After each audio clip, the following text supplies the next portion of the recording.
Bienvenidos a Club de Prensa en NTN 24. Transmitimos desde Washington, a 3 cuadras de la Casa Blanca. Y no olviden ustedes que al final de este programa lo pueden ver completo o pueden ver a partes en nuestra página de Facebook. También por nuestra cuenta de Twitter y el audio, el podcast está en SoundCloud. Les doy la bienvenida a los invitados a este programa. En primer lugar está con nosotros Raquel Godos, corresponsal de la Agencia Española de Noticias EFE. Raquel, bienvenida como siempre a este programa. Gracias, Juan Carlos. Pepe López Zamorano, corresponsal jefe de la Agencia Mexicana de Noticias Notimex. Gracias por estar aquí. Gracias. Y Dori Toribio, corresponsal de Mediaset de España, bienvenida hasta acá. Muchas gracias. Y a propósito, Dori habla en segundos el presidente de Estados Unidos, Donald Trump, en Naciones Unidas. ¿Qué desafíos tiene el jefe del Estado estadounidense en este discurso? ¿Qué se espera que vaya a decir? ¿Qué puede pasar? Ayer su secretario de Estado y el asesor de Seguridad Nacional, John Bolton, dieron una especie de previa de por dónde va a ir el discurso del presidente de Estados Unidos hoy en la Asamblea General y dijeron que va a ir muy parecido en la línea del discurso del año pasado. Reiterar el que es el eje central no solo de su presidencia, sino de su candidatura presidencial y de todo lo que es Donald Trump en política, que es poner a América primero. Lo llaman la soberanía americana, es así como, ese es el que describen como eje central del discurso hoy del presidente Trump. Y después una de las grandes preguntas de la prensa que no han contestado, pero que nos contestará el propio presidente ahora en su discurso es ¿cuál va a ser el cambio de tono respecto a Corea del Norte? Porque en su discurso del año pasado, justo en su primer discurso como presidente de Estados Unidos ante la Asamblea General de Naciones Unidas, fue aquel discurso en el que llamó ante los ojos del mundo al líder de Corea del Norte, a Kim Jong-un, Rocket Man, el hombre del cohete o algo así, y es cuando, a partir de ahí, en aquel momento, es cuando empezaron la escalada de tensiones, o es cuando alcanzó el momento cumbre en aquella escalada de tensiones entre ambos, aquel intercambio de insultos, y él lo plasmó en ese escenario, que en teoría es escenario multilateral, en el que en teoría uno se dedica a la diplomacia y a las palabras más cuidadosas, a lanzar este ataque directo a Kim Jong-un. Va a ser interesante ver cómo cambia de tono este año, porque el presidente Trump ha llegado a Nueva York con un tono muy amable, de nuevo con Corea del Norte, y diciendo que además que espera que la segunda cumbre entre ambos sea muy pronto. No han fijado la fecha, pero él dice que va a ser muy pronto, así que este va a ser uno de los momentos clave en su discurso, ver cómo cambia de tono Estados Unidos respecto a Corea del Norte, porque el resto, Irán, Siria, se plantea que el discurso del presidente mantenga básicamente las mismas líneas. Claro, va a hablar ahora, después del presidente del Brasil, Michel Temer, que ha terminado, Lenín Moreno, el presidente de Ecuador. Posteriormente vendrá el presidente de Estados Unidos, Donald Trump. ¿Pero qué se puede esperar del discurso de Trump, Pepe López Zamorano? Bueno, sí, evidentemente hemos visto que ha suavizado su tono, sin embargo, sus políticas siguen siendo las mismas, ¿no? Uno de los temas que va a enfrentar ahí es que probablemente se ha enemistado con la mayoría de las delegaciones que están en Naciones Unidas, y exceptuamos quizá a Filipinas, quizá.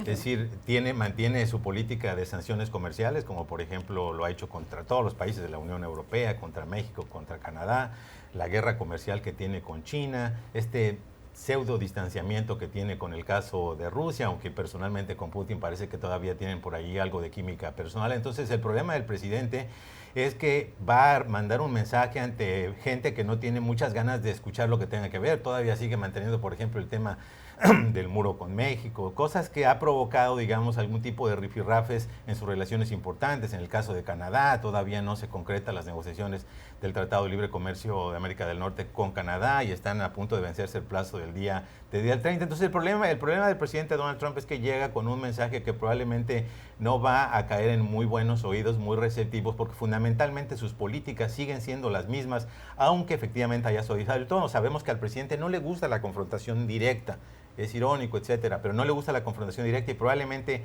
ese tipo de carácter lo veremos en el discurso, pero sus políticas muy probablemente seguirán siendo las mismas. Raquel Godos.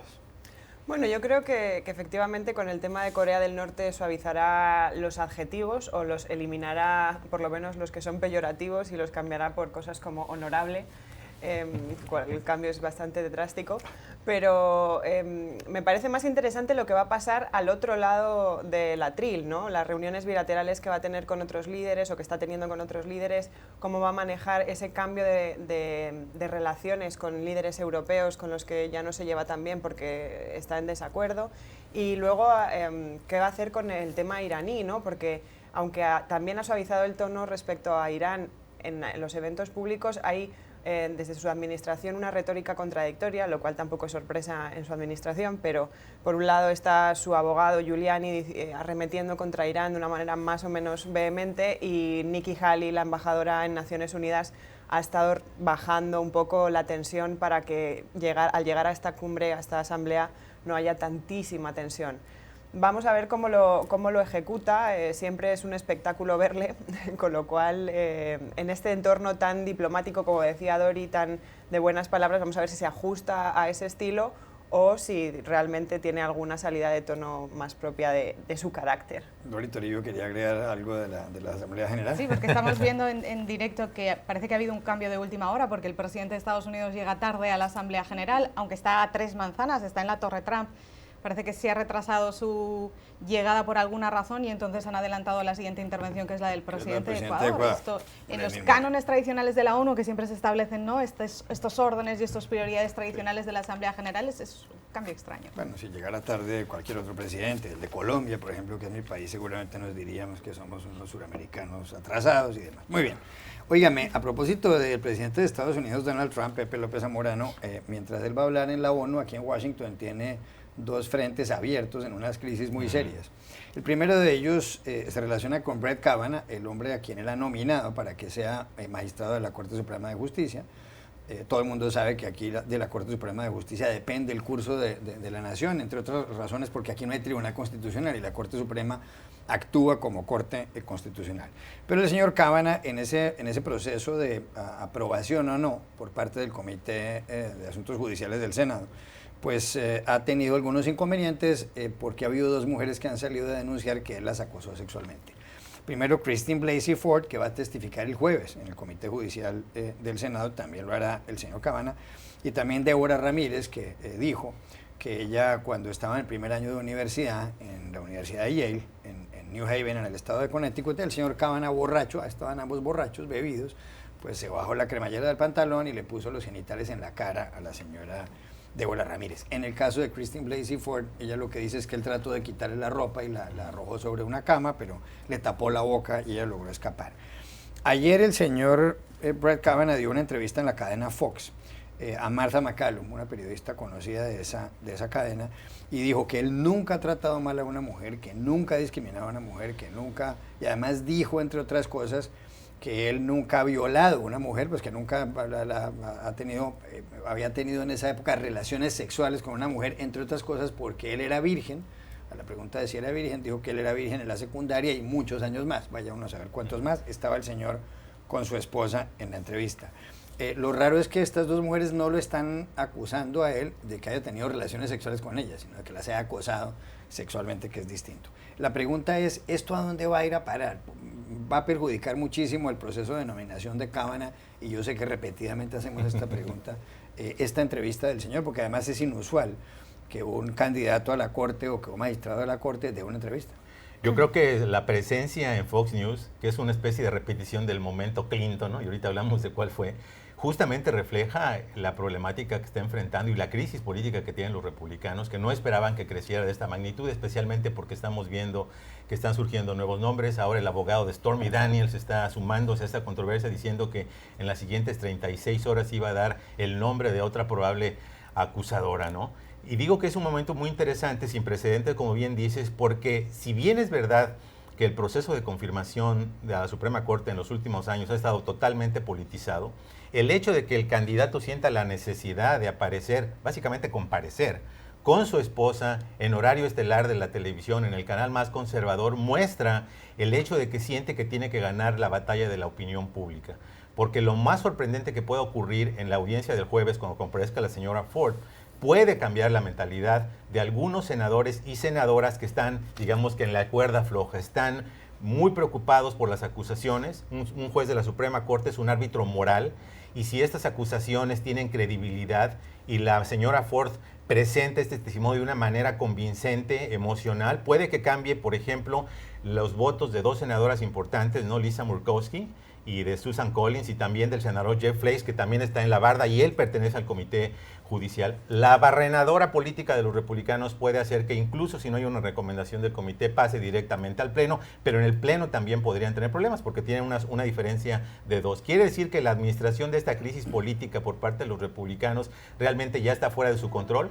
La decisión del señor Kavanaugh ilustra que tiene grandes problemas, que están temerosos de que eso se puede echar para atrás, y de alguna manera me parece que indirectamente confirma las percepciones de que los demócratas tienen cierta razón en el sentido de que debe haber una investigación más profunda, porque cada vez nos estamos enterando de nuevos datos. Ahora es una ironía que el señor Kavanaugh comparezca ante la televisión cuando él fue uno de los colaboradores del fiscal especial Ken Starr, que como sabemos tuvo a cargo la investigación de los temas sexuales del presidente Bill Clinton, y la razón por la que el presidente Bill Clinton compareció con su esposa Hillary en esa famosísima entrevista de 60 Minutes fue precisamente para contrarrestar las acusaciones de Jennifer Flowers y relaciones extramaritales. En esa ocasión, Hillary Clinton lo salvó, dijo que ella confiaba absolutamente en su marido. Vamos a ver si el voto de confianza que también le dio la esposa a Kavanaugh tiene alguna influencia en el desenlace del proceso. Raquel Guas.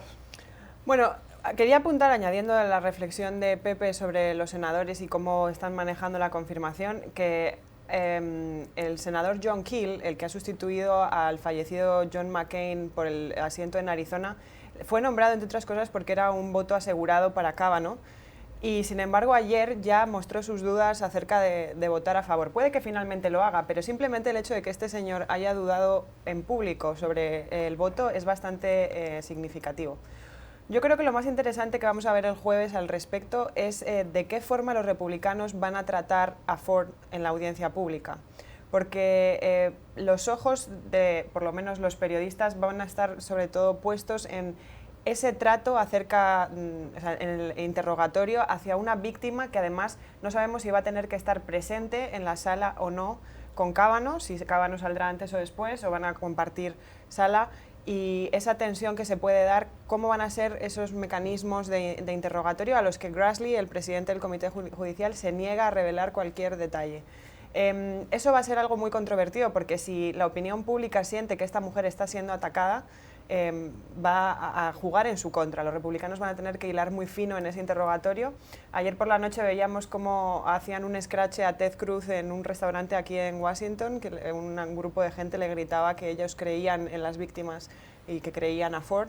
Entonces yo creo que la tensión social está incrementándose. Las encuestas que están haciendo en contra de, o sea, para evaluar cómo piensa el pueblo estadounidense acerca de Kavanaugh, cada vez le apoya menos, y este desgaste paulatino que estamos viendo yo creo que le va a afectar gravemente, aunque los republicanos, McConnell sigue empeñado en mantener el voto, quizá porque están haciendo un análisis de qué es peor, si echar para atrás la nominación y empezar otra vez de nuevo, vamos a tener tiempo a nominarlo antes de las legislativas, o simplemente intentar agotar esta apuesta y llegar hasta el final. Entiendo que los últimos preparativos es que hablara primero Kavanaugh, luego hablar a la señora, audiencia abierta, y que la interacción fuera con una abogada del comité, precisamente, para que no se viera a 11 republicanos blancos ya de avanzada edad cuestionando a la señora Ford. Claro. Dorito Origen. Los detalles se están negociando todavía, precisamente por eso, porque la abogada de Ford dice que sí, que su cliente está dispuesta a colaborar, pero no está dispuesta a que la pisoteen.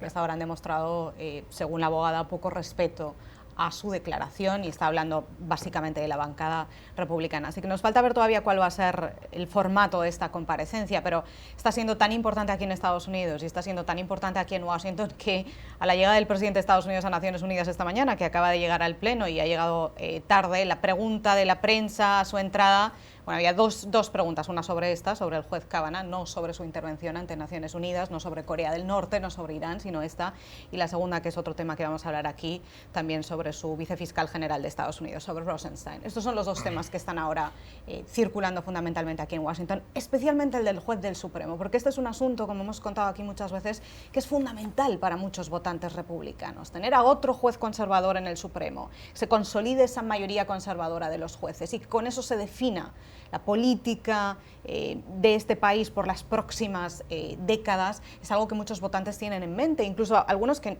no necesariamente son seguidores del presidente Donald Trump, pero están dispuestos a volver a votarle o a volver a votar ahora en las legislativas por esta razón, entre otras cosas. Esta es una razón muy importante, de ahí que haya mucho en juego en el Senado este jueves. Y efectivamente, como subrayaban los compañeros, estamos ahora básicamente en un escenario matemático. Para confirmar a un juez del Supremo en Estados Unidos hace falta la mayoría más un votos en el Pleno del Senado. Los republicanos ahora mismo solo tienen 51 asientos, 51 escaños en el Senado y 49 los demócratas.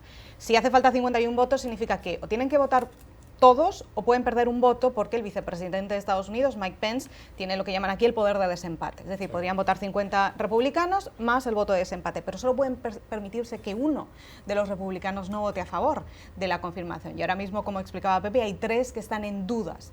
Y además ayer, una de ellas, Susan Collins, ayer hubo varias manifestaciones a lo largo del día delante de su oficina en el Senado.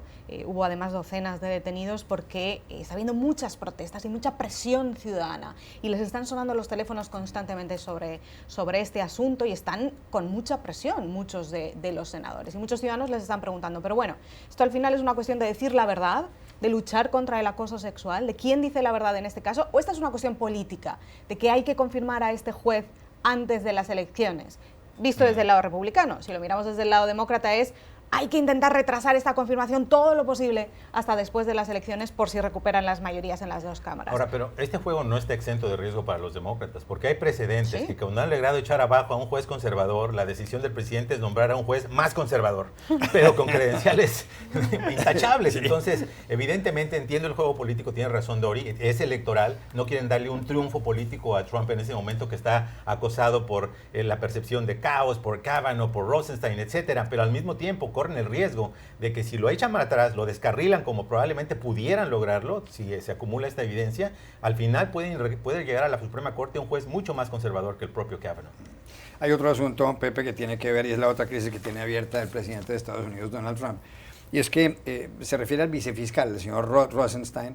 El vicefiscal es el hombre que está supervisando a Robert Mueller, que es el fiscal especial que ha investigado, está haciendo las averiguaciones para saber qué tanta influencia tuvo Rusia en el resultado electoral de los comicios presidenciales del año 2016, los que ganó Donald Trump y los que perdió Hillary Clinton. Esto lo está haciendo el vicefiscal porque el fiscal, el señor Jeff Sessions, se declaró impedido para estudiar el asunto, entre otras cosas porque él sostuvo algunas reuniones con Sergei Kislyak, embajador ruso, aquí en Washington, cuando era senador por el estado de Alabama. Ayer hubo un momento dado en el que se habló de que el señor Rosenstein iba a renunciar o de que la Casa Blanca lo iba a despedir, y el señor Rosenstein fue a la Casa Blanca y se reunió con el jefe de gabinete John Kelly, mientras el presidente Trump estaba como está en las Naciones Unidas o en Nueva York. Pero ahora resulta que se van a reunir el jueves el señor Rosenstein con el señor Trump. Y repito, Rosenstein supervisa a quien está investigando a Trump. ¿Qué va a pasar aquí? ¿Va Trump a despedir, a echar al señor Rosenstein? ¿Va a seguir el señor Rosenstein?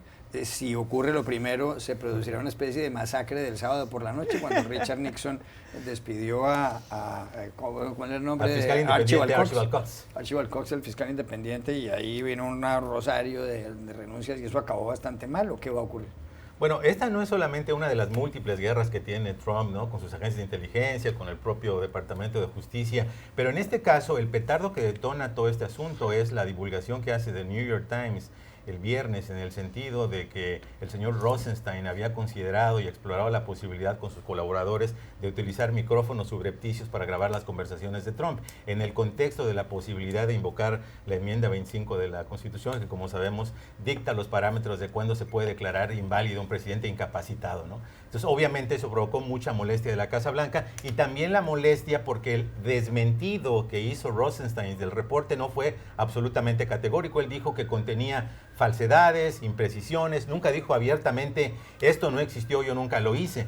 Aparentemente le pidieron una nueva aclaración y fue de ahí que suscitaron las versiones de que tuvo una conversación el fin de semana con John Kelly, jefe del gabinete, donde aparentemente el tema de la renuncia se puso sobre la mesa. Ayer todas las cámaras de televisión, donde estaban probablemente en la Casa Blanca, estuvieron enfocadas justamente en qué iba a derivar de esa reunión, si iba a renunciar o si lo iban a despedir. Al final lo que nos enteramos, gracias a la Casa Blanca, un breve y sucinto comunicado, fue que el presidente tuvo una conversación con el señor Rosenstein, que hablaron de los recientes informes periodísticos, ya sabemos que es el reporte del New York Times, y que el jueves lo iban a lidiar en la Casa Blanca. Sí hay la posibilidad de que estemos ante una masacre del sábado por la noche, pero sabemos que el presidente Trump le rehúye a la confrontación directa, así que no creo que el jueves sea el momento del anuncio.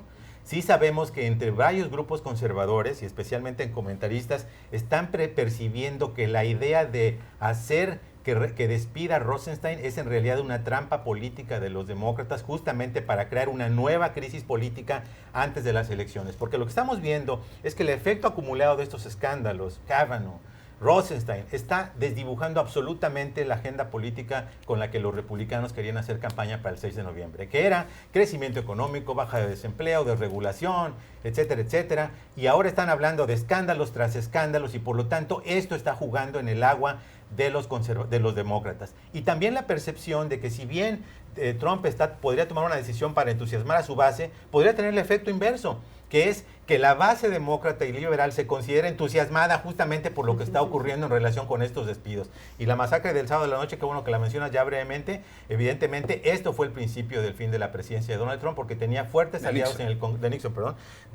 tenía fuertes aliados en el Congreso, y cuando él decide despedir, se despide al final al fiscal, al Departamento de Justicia, despide al fiscal especial y a su fiscal, entonces vicefiscal. Eso empezó a cambiar el apoyo de él en el Congreso, que finalmente acabó con su juicio político y antes de que concluyera el juicio con su renuncia. Dorito Toribio. Hay una posibilidad seria de que no pase nada, de que sea la tercera opción. Que ni nadie sea despedido, ni nadie dimita, sino que todo se quede como está y al final el presidente opte por el status quo precisamente por la que se ha montado en Washington. Hay esas 2 horas ayer en la que básicamente en esta ciudad todo el mundo tenía las manos en la cabeza de qué está pasando.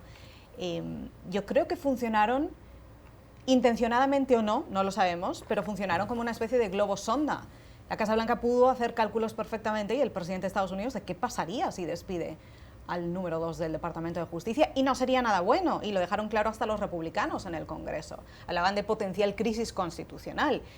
Entonces, esto se filtró, nadie sabe bien cómo se filtró. Hay gente que apunta al Departamento de Justicia. Cuando Rosenstein estaba de camino a la Casa Blanca, porque tenía una reunión establecida con Kelly previamente, y él temía, y esto es en lo único que coinciden toda la cantidad de rumores e interpretaciones que hay circulando en esta ciudad, en una cosa coinciden, y es que Rosenstein esperaba ser despedido en esa reunión por la reacción del presidente a ese artículo que mencionaba Pepe del diario New York Times, que fue una reacción muy dura. Él estaba muy enfadado por este artículo y por esto que se había filtrado también. Él esperaba ser despedido en esa reunión y entonces mágicamente se filtra esa misma hora que está de camino a la Casa Blanca y que va a ser despedido o que espera ser despedido. Ahí ya entramos en el territorio de los rumores y las conjeturas que hubo ayer, que hubo 1 millón.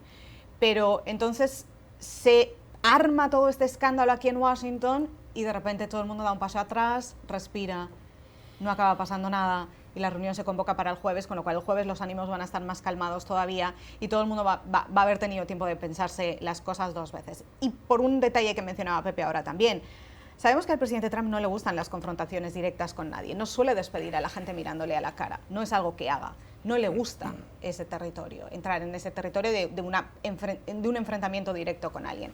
Hay pocas posibilidades, creo yo, que en esa reunión el jueves le despida. Otra cosa, y aquí de nuevo entramos en ese territorio que nadie sabe muy bien, es cuál es la postura de Rosenstein en este momento. ¿Realmente quiere irse? ¿Va a poner sobre la mesa, no, es que me voy, no acepto ninguna condición? ¿O van a negociar una salida pactada para que haga el menor daño posible? ¿O no? O al revés, o va a decir, no, me quedo, claro, porque una salida haría mucho daño a esa investigación de la trama rusa de Robert Mueller. Raquel Godos. Yo creo bastante interesante la teoría de Dori sobre el globo sonda. A mí me parece muy raro que 3, 4 medios importantes de este país tuvieran esa información y que de repente todo después se bajara como un mal soufflé, ¿no? Entonces, creo que tiene que ver con eso, que hicieron un intento de, vamos a tomar la temperatura política sobre lo que está pasando, a ver si funciona la posible cortina de humo que supone la Asamblea General de Naciones Unidas, a ver si estando allí no nos prestan tanta atención aquí. Creo que fue un juego parecido, similar a eso. Lo que ocurre es que efectivamente la tensión sobre la trama rusa es muy fuerte. Llevamos 1 año y medio hablando de este tema y estamos todos esperando al último capítulo, ¿no? Y no acaba. Hay más temporadas después, ¿no? Entonces, evidentemente la tensión es muy alta y sobre todo quedan 45, 43 días para las elecciones de noviembre. Acallar esa situación es muy complicada y sí me parece también totalmente válida la postura de Pepe. Es una trampa política de los demócratas. Los demócratas tienen ahí una baza tremendamente útil para minar la credibilidad del presidente. Si él cae en la trampa, y creo que tiene que ver con la provocación, porque él no es una persona atemperada, creo que están jugando a ver si consiguen forzar esa tensión que él mantiene todo el tiempo entre ese equipo de resistencia de aquel artículo del New York Times y él mismo. Probablemente él lo quiera despedir, lleva queriéndolo despedir mucho tiempo, sí. Lo que pasa es que esa resistencia le está diciendo no, porque esto puede ser terrible, no, porque eso puede ser terrible. Es que tampoco no puede hacer nada ahora, ¿no? Después lo que publica el diario New York Times, si se confirma, es gravísimo. Y tampoco el presidente de Estados Unidos puede quedarse de brazos cruzados y eso es lo que está pasando. Pero no tiene un beneficio directo, es decir, si corre a Rosenstein no necesariamente va a afectar el curso de la investigación de Robert Mueller, por el contrario, claro. Probablemente la reafirme y tendría que despedir a Mueller. Yo y me parece que si despide a Mueller, ahí sí podríamos estar hablando de una crisis constitucional. Wow. Ya regresamos a Club de Prensa. También se puede debilitar, Volvemos a Club de Prensa en NTN 24 desde Washington. Están viendo ustedes también en pantalla lo que está ocurriendo en la Asamblea General de las Naciones Unidas en Manhattan, en Nueva York. Ha terminado de hablar Lenín Moreno, el presidente del Ecuador, dio las gracias hace un momento y es previsible que suba ahora ahí al estrado Donald Trump, el presidente de Estados Unidos. Como todo el mundo sabe, el primer jefe de Estado en hablar, y es tradición ya en Naciones Unidas, fue el presidente del Brasil. Cuando tan pronto vaya a empezar a hablar el presidente Trump, iremos en directo a la ONU. Pepe, hay noticias sobre México, sobre el caso Ayotzinapa. El 26 de septiembre de 2014, en la presidencia de Enrique Peña Nieto, desaparecieron 43 estudiantes de magisterio en Iguala, en el estado de Guerrero. Y resulta que nunca han aparecido. Hay un expediente que tiene ya 54.000 páginas, hay 170 detenidos. Hubo unas averiguaciones, alguien dijo que para que se pudieran haber calcinado los cuerpos, desaparecido los cuerpos, tendrían que haberse puesto sobre esos cadáveres entre 2 y 4 toneladas de madera.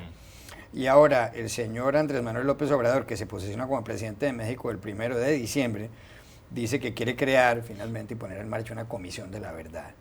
¿Será esto el remedio para un caso que ya es legendario y que parece no tener resolución? Sí, bueno, definitivamente el tema de Ayotzinapa, y precisamente mañana cumple su 4º aniversario, ¿no? Esta abominable tragedia, ¿no? Es una herida profunda, viviente, no solamente para los padres de los 43 estudiantes de esta escuela rural, ¿no? Sino yo creo que para todos los mexicanos, ¿no? Y me parece que lo es porque es un caso emblemático, es como un microcosmos donde se encapsulan muchísimos de los problemas de México, ¿no? El abuso de autoridad, ¿no? La componente entre autoridades municipales y el crimen organizado, la impunidad, ¿no? La falta de credibilidad y de confianza en el sistema judicial, ¿no? Entonces, es un tema que sigue abierto, ¿no? Hasta hace unos días, el propio presidente Enrique Peña Nieto, antes de su último informe de gobierno, dejó en claro que él mantiene la posición de su gobierno, ¿no? De alguna manera que se reflejó en la frase la verdad histórica, en el sentido de que estas personas, los jóvenes, fueron secuestrados por la policía, fueron entregados a este grupo delincuencial, Guerreros Unidos, y después se les quemó, se les calcinó en el basurero municipal, ¿no? Hasta el momento solamente se ha encontrado lo que son los restos genéticos de uno de los estudiantes, ¿no? Y sin embargo tenemos la otra versión, la que no aceptan los padres de familia, que consideran que se requiere de una investigación independiente, la del grupo de expertos interdisciplinario de expertos independientes, el GEI, de la OEA, que también no coincide con la investigación, y en ese contexto, bueno, la posición del señor López Obrador ha sido que está a favor de que se genere una comisión de verdad y justicia, que en este caso sería pues montada, organizada por quien sería el próximo viceministro de Gobernación de México, Alejandro Encinas. A mí me parece que por la polarización que existe, ¿no? Aún hay personas que creen que la investigación estuvo conducida de manera bien, otras personas que no ocurre esto, pero la polarización que existe sobre las conclusiones de la investigación, sí, por el hecho de que según algunos conteos, hasta una tercera parte de las personas que dieron sus testimonios lo hicieron bajo tortura, creo que amerita que el tema reciba una nueva luz. Habla el presidente de Estados Unidos, Donald Trump, en Naciones Unidas. Ahí estaba el discurso del presidente de Estados Unidos, Donald Trump, en la Asamblea General de Naciones Unidas en Manhattan, en Nueva York. Aquí se acaba el Club de Prensa. Gracias, Raquel Godos, por haber estado con nosotros, Pepe López Zamorano y Dorito Uribio. Y a ustedes los espero mañana nuevamente en Club de Prensa.